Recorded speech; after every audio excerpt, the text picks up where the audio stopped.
Are baby walker warnings coming too late? We are Group 1, and this presentation was adapted from an article by Rachel Sketter. So baby walkers are defined as a sling-type seat suspended from a rigid frame with wheels. In this device, the infant sits in a well-balanced standing position with their toes touching the floor. This allows them to move independently. As you can imagine, baby walkers are marketed to parents as a helpful tool to encourage and teach their children how to walk, as well as keeping the infant occupied. However, these baby walkers cause more harm than good. Research has shown that baby walkers have a detrimental effect on the development of normal gait patterns, and they may even lead to idiopathic toe walking. While causing gait abnormalities, they also cause injuries. And in 2004, baby walkers were the cause of approximately 3,000 emergency department admissions of children under the age of 15 months old. The American Academy of Pediatrics, the AAP, have clearly stated that these baby walkers do not promote independent walking, and they can delay normal development and motor control. However, this information is not provided to parents until the 8 to 12 month anticipatory guidance period. Therefore, the purpose of this study was to examine age, gait patterns, and the risk of injury associated with baby walkers to determine if more information concerning the detrimental effects is needed or would be beneficial at earlier well-child visits. For the methods in this study, one researcher searched and reviewed YouTube videos using broad terms like baby walkers, baby walking and walker, and other similar phrases. He noted the demographics of the child, including the gender, age, and race. If age was not presented in the video, the infant was evaluated and placed into one of 3 age categories, including 0 to 4 months, 4 to 8 months, and 8 to 12 months. 2 developmental pediatricians then reviewed and confirmed the inclusion of these babies into their age groups based on developmental patterns that the babies showed and displayed in the video. The researcher also noted the characteristics of the walker, whether it was a rolling walker, a stationary walker, or an exersaucer. If the child encountered any dangerous situations, obstacles, or had the ability to reach any objects throughout their time in the walker in the video, the researcher recorded it as well.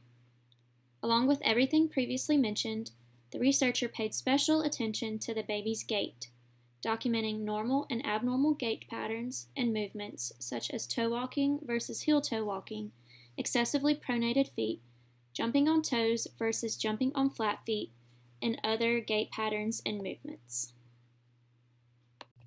So for the results, there were 107 clips of infants over a 6-month period. The average age of the babies were 6.7 months, and if the age was not stated in the clip, the estimated age was 4 to 8 months. In over half the videos, there was at least one obstacle present. This included narrow hallways, doors, walls, and walkers being stuck on the carpet. 91% of the infants younger than 6.7 months presented with abnormal gait patterns, such as flat feet walking, toe walking, rolled feet walking, jumping on toes, and standing on toes.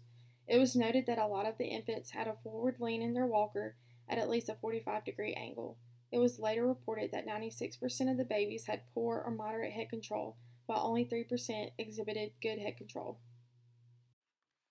For the discussion of this article, the research showed that an overwhelming 91% of the 117 videos viewed showed infants with gait abnormalities while using a baby walker.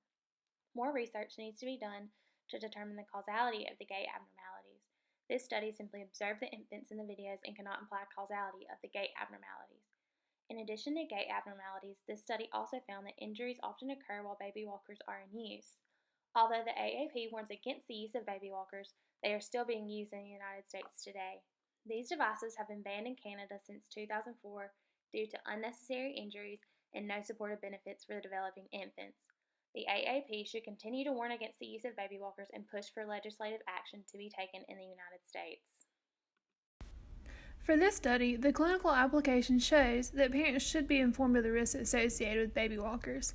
Early intervention is the key to this. It will be critical for preventing the purchase and use of baby walkers.